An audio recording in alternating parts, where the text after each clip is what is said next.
పినాకపాణి గారు వచ్చే ప్లేన్కి ఎయిర్పోర్ట్కి మహీధర్ రావు గారితో పాటు ప్రీతి కూడా వెళ్ళింది.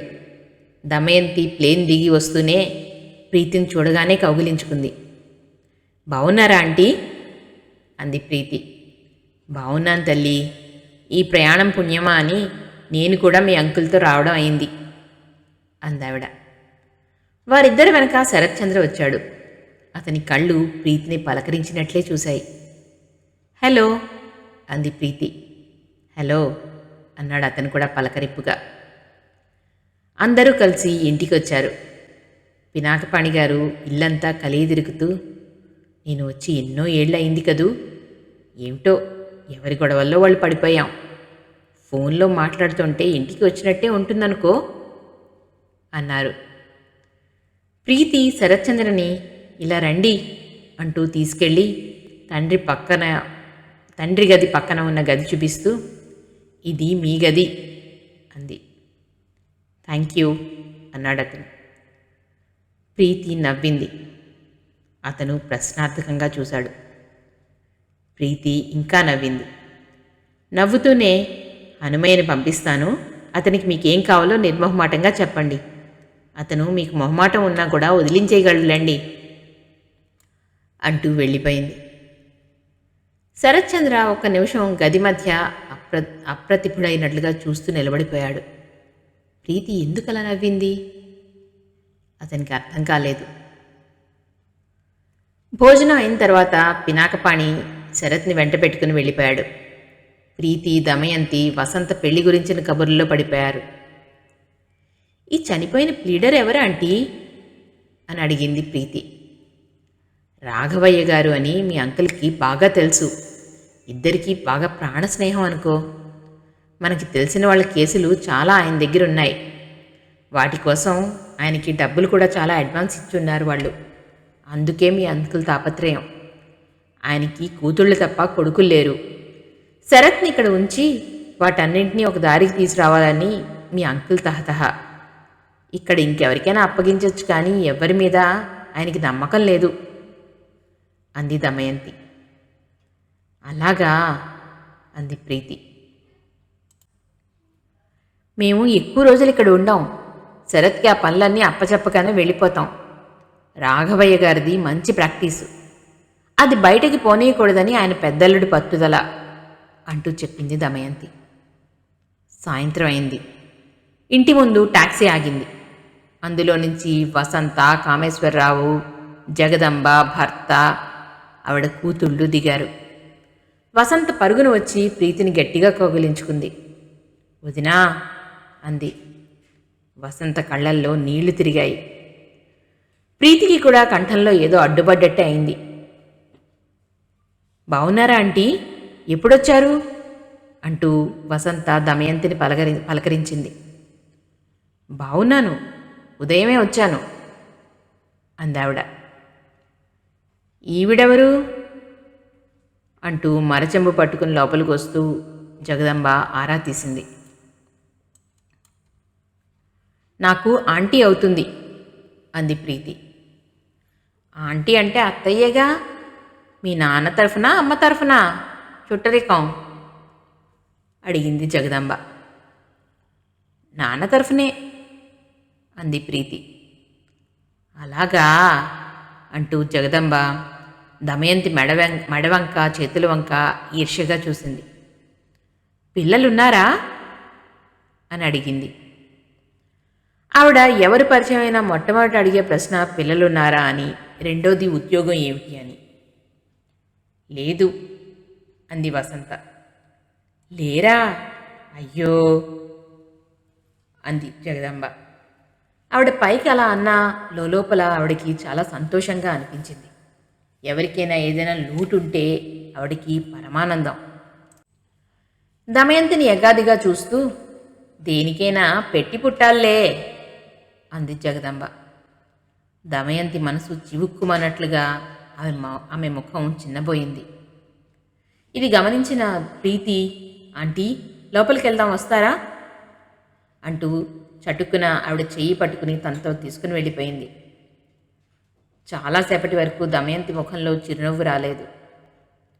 ప్రీతికి చాలా బాధ అనిపించింది.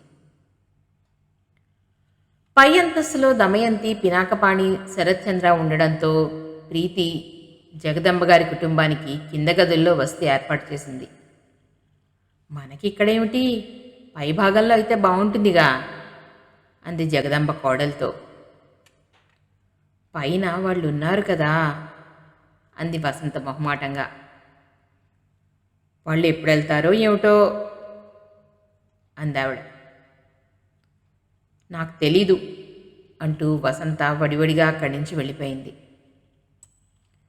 వసంతకి ఇంటికి వస్తే ప్రాణం లేచినట్టుగా ఉంది. అత్తగారి ఊరు వెళ్ళిందన్న మాటే కానీ చెరువులోంచి బయటపడిన చేప పిల్లలా ఆమె మనసు గిలగిల్లాడింది. అత్తవారింట్లో ఆ అడుగు పెట్టగానే వసంత ఆ ఇంటిని తనివితీరా చూస్తూ, ఇక నుంచి నా జీవితం ఇక్కడే, ఈ ఇంటిని నేను ఎలాంటి లోటుపాట్లున్నా స్వర్గంగా భావించుకోవాలి. నేను సిరి సంపదల్లో పుట్టి పెరగలేదు. అంకుల్, ప్రీతి మంచి మనసుల పుణ్యమా అని నా బాల్యంలో ఎలాంటి కష్టాలు లేకుండా బయటపడగలిగాను. ఇక నా జీవితానికి ఒక అండ లభించింది. ఈ అండతో నేను సుఖంగా ఉంటాను అనుకుంది తనలో తనే. మొదటి రాత్రి భర్త ఎందుకో చాలా చిరాగ్గా ఉన్నాడు. రుసరుసలాడుతూ, మా అమ్మకి అస్సలు బుద్ధి లేదు. ఈ పల్లెటూరులో ఏముందని ఇక్కడికి లాక్కొచ్చింది? వెధవ గొప్పలు ఆవిడాను. హాయిగా హైదరాబాదులో అయితే మనం ఆ మేడలో సుఖంగా ఉండేవాళ్ళం అంటూ విసుక్కున్నాడు అతను. అక్కడ వారం రోజులు ఉండడం మహా గగనం అయిపోయింది. ఇంట్లో ఎవరి గోల వాళ్ళదే. ఒకరి మీద ఒకరికి ఆగ్రహం. ఎవ్వరి మాట వినరు. ఎదుటివాళ్ళు తన మాట వినాలి అనే అధికారం ఎక్కువ. 4 రోజులు ఉండేసరికి వసంతకి కూడా గంగవేరులెక్కింది. ఎప్పుడు అక్కడి నుంచి వెళ్ళిపోదామా అనిపించింది. అత్తగారు, ఆడబడుచులు చీటికి మాటికి ఓ మహారాణి అంటూ వ్యంగ్యంగా పిలిచేవారు. ఇది మహీధర్రావు గారి ఇల్లు కాదు అంటూ ఉండేవారు. ప్రీతికి చాలా పొగరుందని, ఆ మిడిసిపాటు చూసి తమకు ఒళ్ళు మండిందని అంటూ ఉండేవారు. వాళ్ళు ప్రీతిని, మహీధర్రావు గారిని అంటుంటే వసంతకి కళ్ళ వెంట పట్టుపటా నీళ్లు కారేవి. ఇది చూసి ఒకసారి అత్తగారు, ఇదిగో పిల్ల, నువ్వేమీ అలా కన్నీరు పెట్టాలని అవసరం లేదు. ఇప్పుడు మేమంత కాని మాట ఏమన్నామని? చూడు, ఎంతైనా వాళ్ళు నీకు పరాయి వాళ్లే. ఇప్పుడు మనం ఒకటి. మేమేమన్నా నువ్వేమీ అనుకోకూడదు. వాళ్ళింట్లో ఇన్నాళ్ళ నుంచి ఉన్నావు. నీకేమి ఇచ్చారని? పెళ్లి చేస్తే అయిపోతుందా? ఏదైనా కాస్త ముట్ట చెప్పొద్దు. అసలు ప్రేమ ఉండి ఏడిస్తేగా వాళ్ళకి. అంతా నటన, మోసం అంది. వసంత ఆ మాటలు వినలేనట్లుగా అక్కడి నుంచి వెళ్ళిపోయింది. 10 రోజులు తిరిగాయో లేదో అత్తగారు పిల్ల బెంగపడింది అంటూ వసంతను తీసుకుని హైదరాబాద్ బయలుదేరింది. వసంతకి హైదరాబాద్ వెళ్తున్నామనేసరికి ప్రాణం లేచి వచ్చింది. వీళ్ళ సంగతి వదినకి చెప్పేస్తాను అనుకుంది కసిగా. కానీ తీరా హైదరాబాద్ వచ్చిన తర్వాత జగదంబ అసలు వసంతను నోరెత్తనివ్వలేదు. మహీధర్రావు గారితో, అన్నగారు, పిల్ల మీ మీద బెంగపడిపోయిందండి. అక్కడికి వెళ్ళిన తర్వాత అన్నం కూడా తినలేదు, నీళ్లు తాగలేదంటే నమ్మండి. అందుకే 16 రోజుల పండుగ వరకు ఆగకుండానే తీసుకొచ్చేశాను అంది. మంచి పని చేశారు రండి. వసంత వేరే చోటికి వెళ్ళి ఉండడం ఆమెకి అలవాట్లేదు కదా అన్నారు ఆయన కూడా. ఆయన ఎంతో అనుభవశాలి, లోకం తీరు తెలిసిన మనిషి. అయినా ఆయనకి కూడా రవ్వంత కూడా జగదంబ మాటల పట్ల అపనమ్మకం కలగలేదు. అది నాటకమేమో అన్న అనుమానమూ రాలేదు. వసంత అత్తగారు మాట్లాడే ఈ ధోరణి చూసి నిరుత్తరాలయ్యి ఇంకా ఏమీ అనకుండా ఊరుకుంది. ఆ రాత్రి వసంతని ప్రీతి, అత్తవారిల్లు ఎలా ఉంది వసు అని అడిగింది. బానే ఉంది అంది వసంత తలదించుకుంటూ. తనిప్పుడు బాలేదు అంటే తనది నాటకంలా ఉంటుందేమో అని భయం వేసింది ఆమెకి. అయినా అదంతా ఇప్పుడు చెప్పడం కూడా దండగే అనిపించింది. ప్రీతి అసలే ఊరుకోదు, ఇంకా పెద్ద గొడవ అవుతుందేమో అని భయపడింది వసంత. 2 రోజులు ఓపిక పడితే అత్తగారు ఆడపడుచులు వెళ్ళిపోతారు. తను ఎలాగూ ఇక్కడి నుంచి వెళ్ళదు. మావయ్య ఎలాగూ ఆయనకి ఏదో ఒకటి ఇక్కడే ఏర్పాటు చేస్తానని అన్నారు కదా అనుకుంది వసంత మనసులోనే. జగదంబ గారు రావడంతో ఇంట్లో సందడి ఎక్కువైపోయింది. ప్రీతి, దమయంతి సరదాగా గడపడానికి సమయం చిక్కట్లేదు. ప్రీతి ఆ రోజు దమయంతిని చూస్తూ, ఆంటీ, ఈరోజు మిమ్మల్ని మ్యూజియంకి తీసుకువెళ్తాను అంది. అక్కడే ఉన్న జగదంబ, మ్యూజియమా? నేను వస్తానమ్మా. ఎన్నాళ్ళ నుంచో చూడాలని వీలే కాలేదు. మీ మావయ్య ఉన్నారంటే ఎంతసేపు ఆ పిల్లల పాఠాలు తప్ప నన్ను ఒక్కరోజు ఒక్క చోటకు కూడా తీసుకెళ్ళలేదు. చూడమ్మా, ఆడవాళ్ళు ఎవరినైనా పెళ్లి చేసుకోవచ్చు, కానీ బడిపంతులు మాత్రం చేసుకోకూడదు అంటాను నేను. ఏ ఆడదైనా అలా చేసుకుందా ఇక జీవితం అంతా పాఠాలు తప్ప ఇంకేం మిగలదు అంది జగదంబ. తమతో పాటు బయలుదేరిన ఆవిడని, పిల్లల్ని ప్రీతి కాదనలేకపోయింది.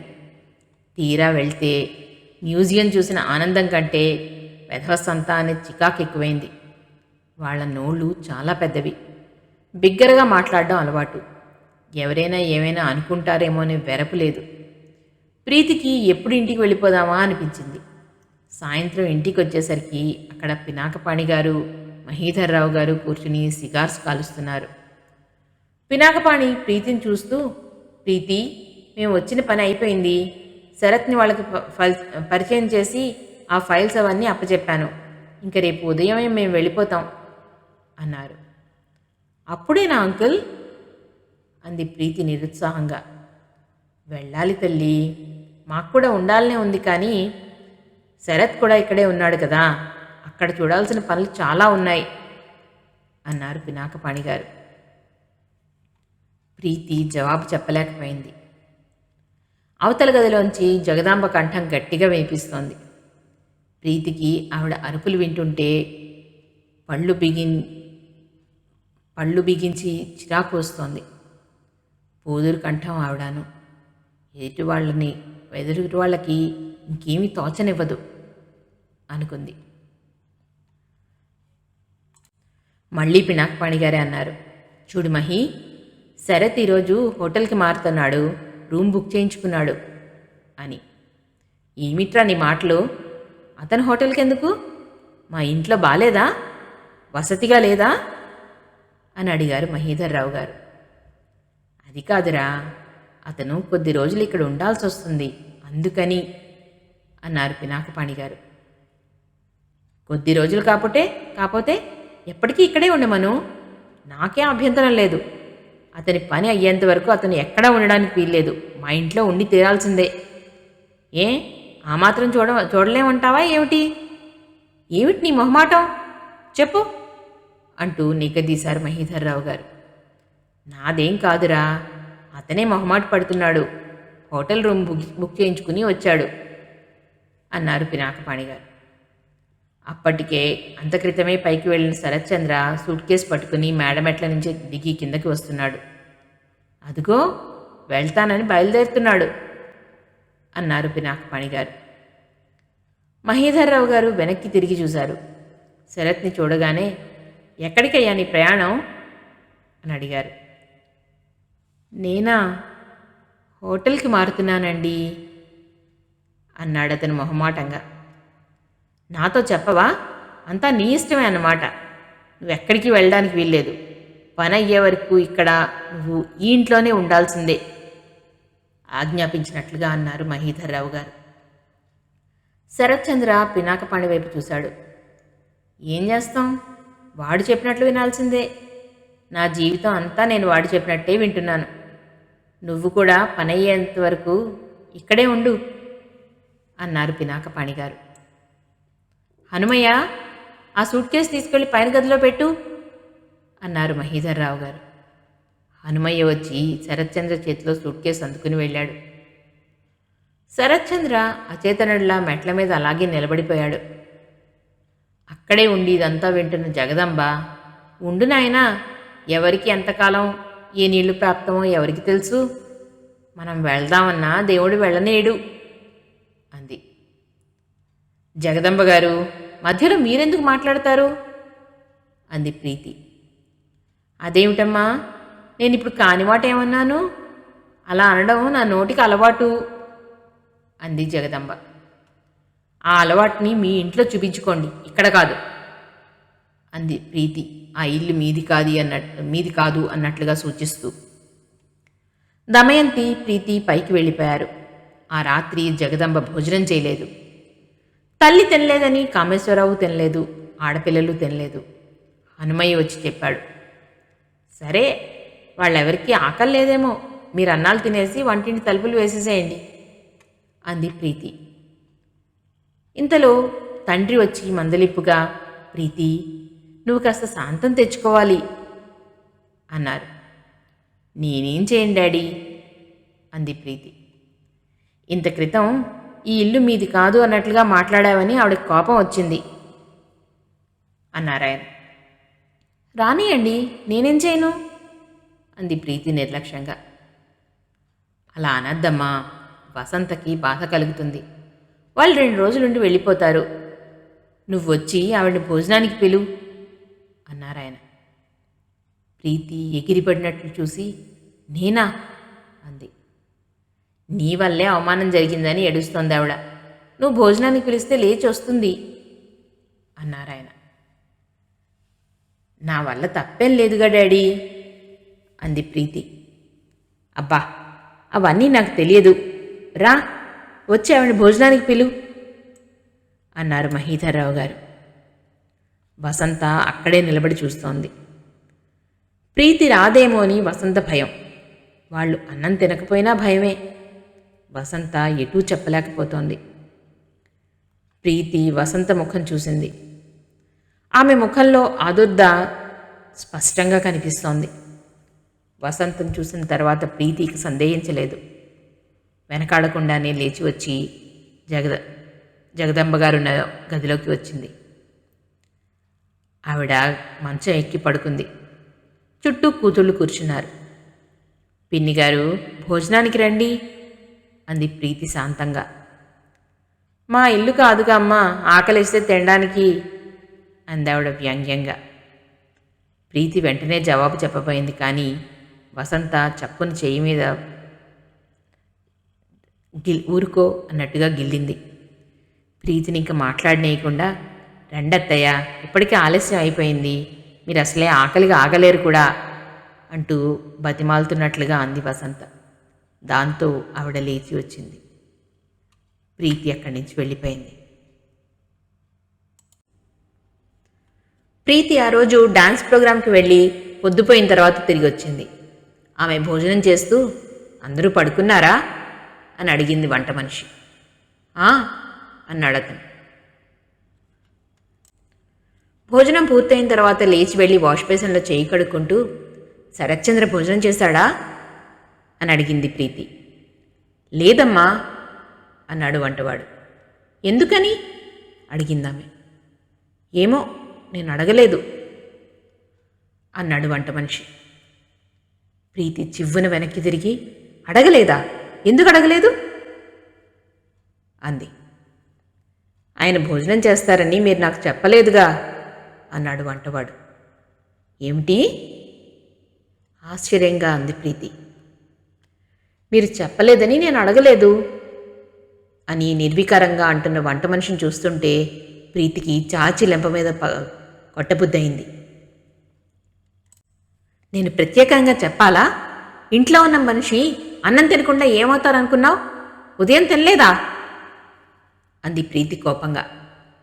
ఉదయం తింటారని మీరు చెప్పారు, సాయంత్రం తింటారని చెప్పలేదు అన్నాడు వాడు. మీరు చెప్పిన పని అక్షరాలా చేస్తాను అన్నట్లుగా ఉంది వాడి ధోరణి. నిన్న తిన్నారా అడిగింది ప్రీతి. నిన్న కూడా పెట్టలేదు నేను అన్నాడు వాడు. మై గాడ్ అంటూ నిర్ఘాంతపోతున్నట్లుగా చూసింది ప్రీతి. ఇప్పుడు వెళ్ళి పెడతానులేమ్మా, నాకు తెలీదు అన్నాడు ప్రీతి ముఖం చూసి భయపడుతూ వాడు. హనుమయ్య, హనుమయ్య అంటూ గట్టిగా పిలిచింది ప్రీతి. హనుమయ్య పరిగెత్తుకుని వచ్చాడు. ఏమిటమ్మా అని అడిగాడు. నువ్వు ఇంట్లో ఉండి ఏం చేస్తున్నావు? ఇంట్లో ఉన్న వాళ్ళకి భోజనం పెట్టారో లేదో కనుక్కోకుండా కోపంగా అంది ప్రీతి. ఏమైంది కంగారుగా అన్నాడు హనుమయ్య ప్రీతి ముఖంలో కోపం చూసి. ఏమైందా? నేను కాస్త పట్టించుకోకపోతే ఇంతే. ఛీ, ఎంత అవమానం అంటూ ప్రీతి నైట్ గౌన్ అంచులను చేతులతో పట్టుకుని కాళ్ళకి బంధాలు పడకుండా మెట్ల మీద నుంచి పైకి పరిగెత్తింది. ఏమైంది? అడిగాడు హనుమయ్య వంటవాడిని. వంట మనిషి జరిగిందంతా చెప్పాడు. చంపావు కదా, నువ్వు చూస్తున్నావు కదా అని ఊరుకున్నాను. ఇప్పుడెలా? అమ్మాయి గారికి కనుక కోపం వస్తే మన ఉద్యోగాలే ఊడిపోతాయి అన్నాడు హనుమయ్య. ప్రీతి పైకి వచ్చింది. తండ్రి గదిలోకి వచ్చి చూస్తే ఆయన నిద్రపోతున్నాడు. అక్కడి నుంచి కదిలి తన గది వైపు వచ్చింది. తండ్రి గది పక్కనే శరత్చంద్ర గది ఉంది. అతను మేలుకునే ఉన్నట్టు చేరవేసిన తలుపుల మధ్య నుంచి వెలుగుతున్న లైట్ కనిపించింది. ఒక్క క్షణం సందేహించింది ప్రీతి. ఆ తర్వాత స్థిర నిశ్చయం చేసుకున్న దానిలా ఆ గది దగ్గరికి వచ్చి తలుపులు తోసింది. గదిలో శరత్చంద్ర టేబుల్ దగ్గర కూర్చుని రాసుకుంటున్నాడు. ప్రీతి లోపలికి వచ్చింది. అడుగుల చప్పుడు విని అతను తల తిప్పి చూశాడు. ప్రీతిని ఒక నిమిషం అతను ప్రశ్నార్థకంగా చూశాడు. తదేకంగా ఏకాగ్రతతో రాస్తున్న పనిలో లగ్నమైనట్లుగా ఉన్న మనసుని వెంటనే ప్రీతిని మర్యాదగా కూర్చోమని అడగాలని కానీ లేదా ఏదైనా ఎదురు రావాలని కానీ అతనికి గుర్తు రాలేదు. ప్రీతి నిలబడి మొదటిసారిగా మాటలు రానట్లుగా తడబడింది. నేను మీకు అంటూ. అతను చేతిలో పెన్ అక్కడ పెట్టి లేచి వచ్చాడు. ఏమిటి? ఏమైంది అని అడిగాడు చాలా మామూలుగా. మీరు భోజనం చేయలేదు కదూ అడిగింది ప్రీతి. చేశానే అన్నాడు శరత్చంద్ర. ఎక్కడా అడిగింది ప్రీతి. హోటల్లో అన్నాడతను. నిన్నెక్కడ చేశారు అంటూ ఆరా తీసింది ప్రీతి. నిన్న అంటూ అతను గుర్తు చేసుకుని నిన్నెక్కడా చేయలేదు అన్నాడు. ఎందుకని అడిగింది ప్రీతి. ఎందుకంటే అంటూ చెప్పబోతున్న అతను హఠాత్తుగా ఆగిపోయాడు. ఎందుకంటే ఈ ఇంట్లో మనుషులెవరు మిమ్మల్ని భోజనాన్ని చేయమని అడగలేదు కదూ అంది ప్రీతి. అతను మాట్లాడలేదు. ఒక్క నిమిషం ప్రీతిని చూసి మర్యాద నిండి స్వరంతో మీరు నిలబడే ఉన్నారు, కూర్చోండి అంటూ కుర్చీ చూపించాడు. ప్రీతి కూర్చోలేదు. చూడండి, మీ విషయంలో చాలా క్షమించరాని పొరపాటే జరిగింది. నేను మిమ్మల్ని క్షమార్పణ కోరడానికి వచ్చాను అంది. మీరా అన్నాడు అతడు ఉలికిపాటుగా. అవును, నిన్న మీరు భోజనం చేయకుండా పస్తున్నారంటే దానికి బాధ్యురాల్ని నేనే అంది ప్రీతి చేతిని గుండెల మీద ఆంచుకుంటూ. అందుకే నేను మిమ్మల్ని మనస్ఫూర్తిగా క్షమాపణ కోరుకుంటున్నాను. మీరు మాకు అతిథి. మీరు వద్దన్నా మేము బలవంతంగా మిమ్మల్ని మా ఇంట్లో ఉండమని అడిగాం.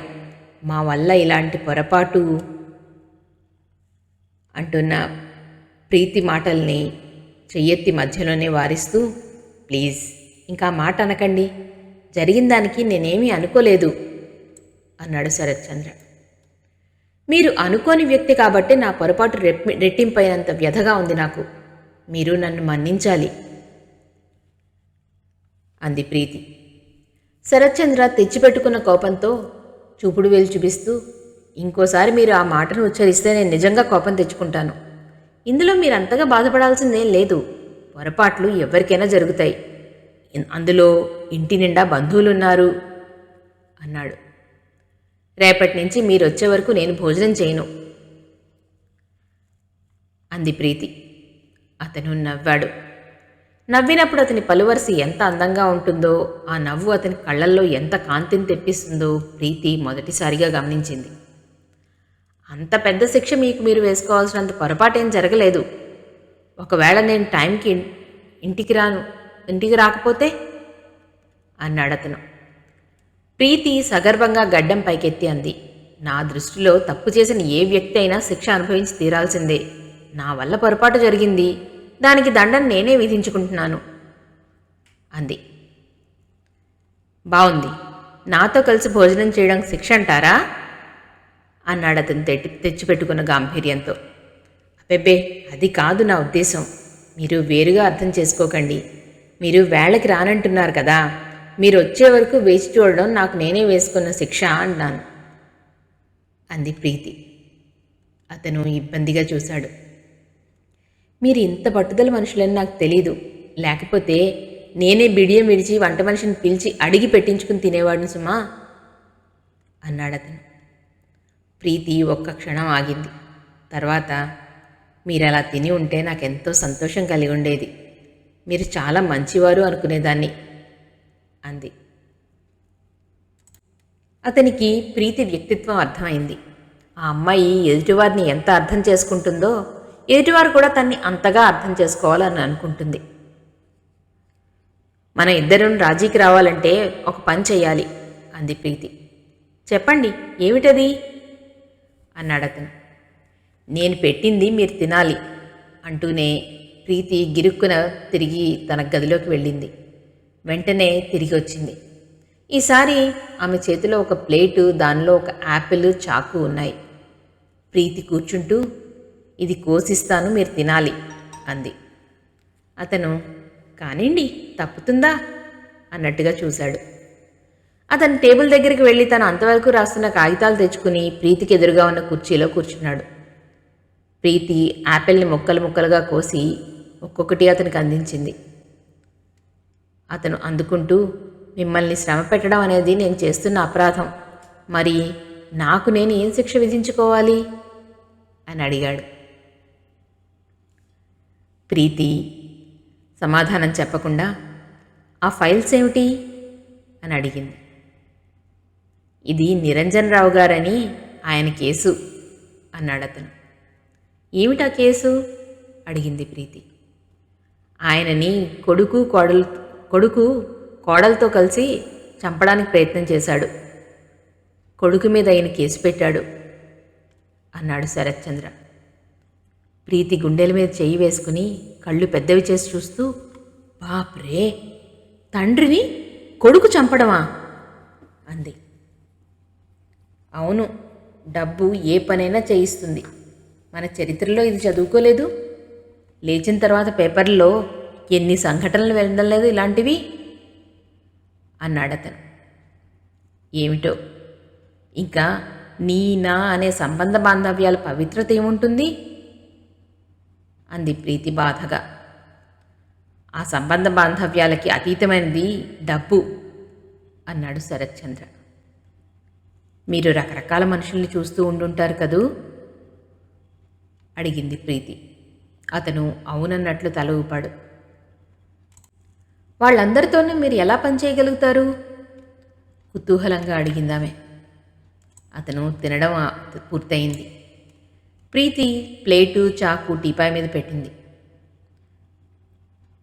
వాళ్ళని మాటలతో లొంగ తీసుకోవడం తెలిసి ఉండాలి.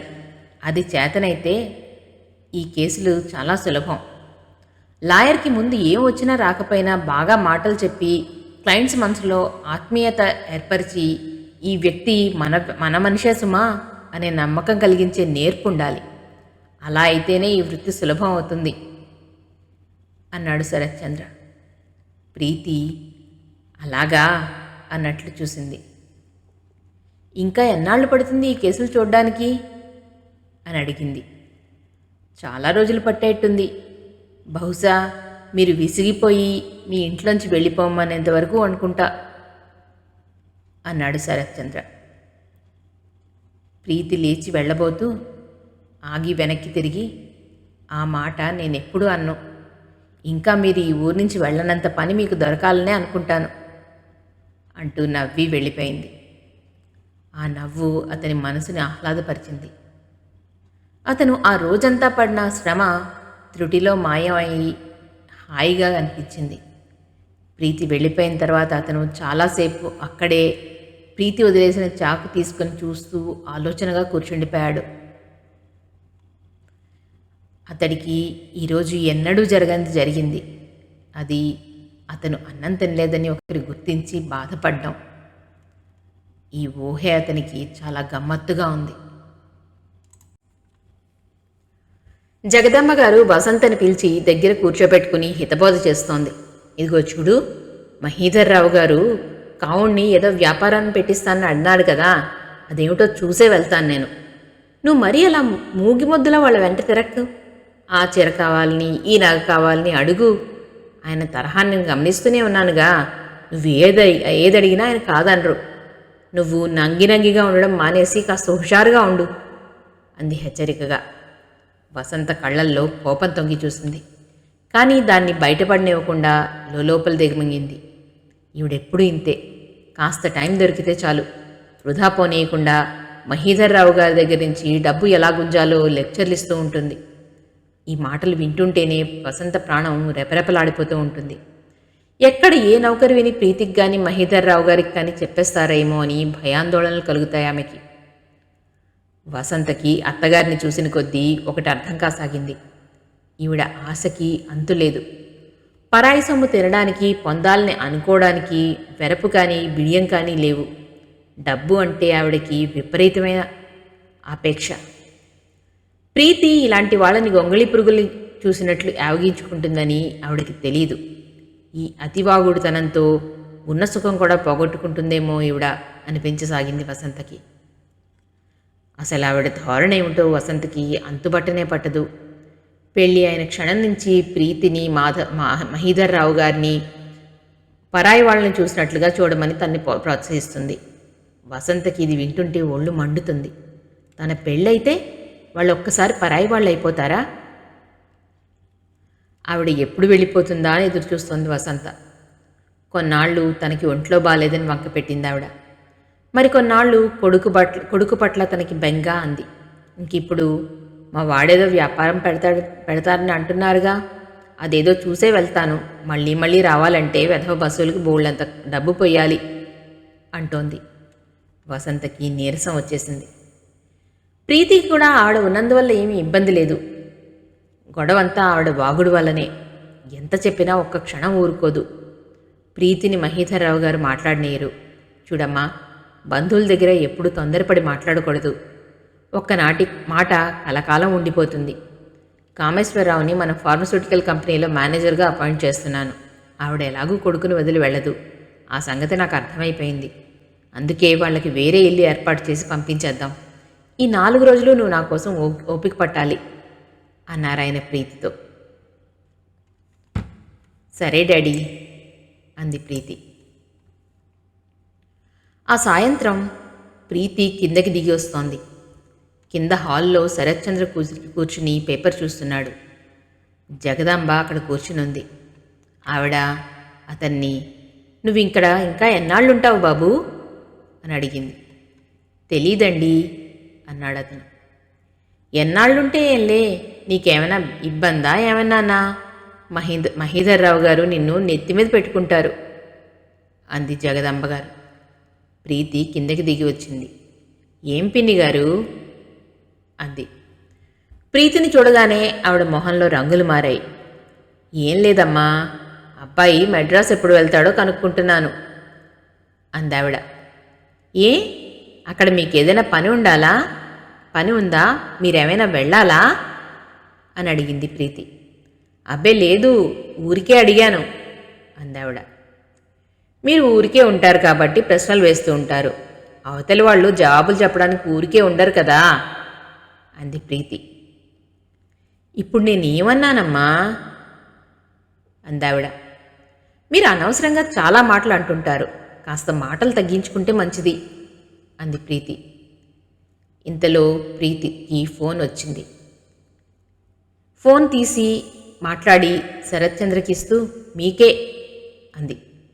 అతను వెళ్ళి తీసుకుని హలో అన్నాడు.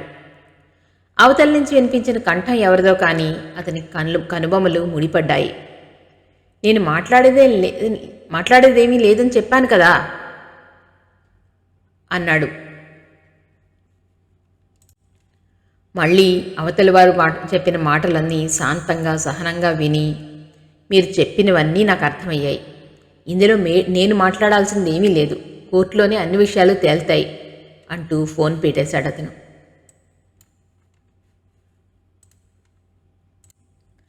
వెనక్కి తిరిగి సోఫా దగ్గరికి వస్తుండగా మళ్ళీ ఫోన్ మోగింది. అతను క్షణం తిరిగి చూశాడు. తర్వాత ప్రీతితో, నన్ను అడిగితే నేను మాట్లాడనన్నానని చెప్పండి అన్నాడు. ప్రీతి ఫోన్ తీసింది. హలో, శరత్చంద్ర కావాలి అన్నారు అవతల నుంచి. ఆయన మాట్లాడనన్నారు అంది ప్రీతి. అవతలి కంఠం కోపంగా అంది. బతిమాలుతున్నాం, ముద్దుగా వినకపోతే అనుభవించాల్సి వస్తుందని చెప్పండి అని టక్కున ఫోన్ పెట్టేసింది అవతలి కంఠం. ప్రీతి ఫోన్ పెట్టేసి శరత్చంద్ర వైపు తిరిగింది. ఫోన్లో వినిపించిన మాటలు చెప్పింది. ఏడిశారు అన్నాడతను. అతని కంఠంలో విసుగు, తిరస్కారం నిండి ఉంది. ఎవరు వాళ్ళు అడిగింది ప్రీతి.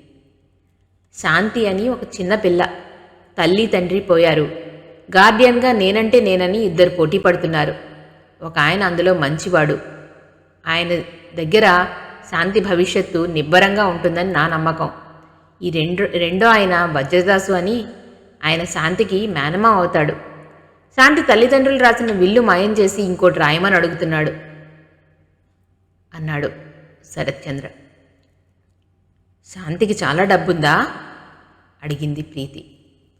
చాలా, నాకు తెలిసినంతవరకు కనీసం 50 లక్షలైనా ఉంటుంది అన్నాడతను. ఇందులో లాయర్ ఏం చేస్తాడు అర్థం కాక ప్రశ్నించింది ప్రీతి. విల్లు ఇక్కడే ఉంది, దాన్ని తారుమారు చెయ్యొచ్చు అన్నాడు శరత్చంద్ర. అది రిజిస్టర్ చేసి ఉంటుందిగా అనుమానం నివృత్తి చేసుకోవడం కోసం అడిగింది ప్రీతి. ఉన్నా పర్వాలేదు, లాయర్లు తలుచుకుంటే చెయ్యలేంది లేదు. కానీ వచ్చిన చిక్కేమిటంటే ఆయన మహాఘటికుడు. ఈ సూత్రాలన్నీ ఆయనకి బాగా తెలుసు. తలలు తేలిగ్గా మార్చే మనిషి అయినా. ఆయన కోర్టుకు వెళ్ళినా ఎక్కడికి వెళ్ళినా ఏమీ చేయలేడు. అందుకని ఆ కాగితాలున్న లాయర్ని లోపరుచుకోవడానికి విశ్వప్రయత్నం చేస్తున్నాడు వివరించాడు శరత్చంద్ర. సీరియస్గా వింటున్న ప్రీతికి ఒక్కసారిగా శరీరం జలధరించింది. ఏమైంది అడిగాడు ప్రీతి మొహంలో వచ్చిన మార్పు చూసి శరత్చంద్ర. ఈ లోకల్లో డబ్బు లేకపోవడమే మహాబాధ అనుకున్నాను. డబ్బు ఉండడం కూడా బాధేనన్నమాట అంది ప్రీతి. శరత్ నవ్వాడు. అందుకే ఏ మనిషి అయినా లోకం బాగా చూడాలి అన్నారు. లోకం అనే పుస్తకం చదివిన వ్యక్తికి విజ్ఞానానికి కొరత అనేదే ఉండదు అన్నాడతను. నాకెప్పుడూ పుస్తకాలు, మ్యూజిక్, పువ్వులు, కుక్కలు ఇదే లోకం. నాకు మిగతా లోకం సంగతి అంతగా తెలీదు. ఇదే నా ప్రపంచం. నాన్నగారు నా కోసం ఒక సుందరమైన ప్రపంచాన్ని ఏర్పాటు చేశారు అంది ప్రీతి క్షణంసేపు ఆ ఇంటిని కళ్ళతో చూస్తూ. ఇందులో నుంచి మీరు బయట లోకం ఇందులోకి రానంతకాలం ఏం పర్వాలేదు. మీ జీవితం సుఖంగానే గడిచిపోతుంది. మీరు రాణిలాగానే ఉంటారు అన్నాడు శరత్చంద్ర నవ్వుతూ.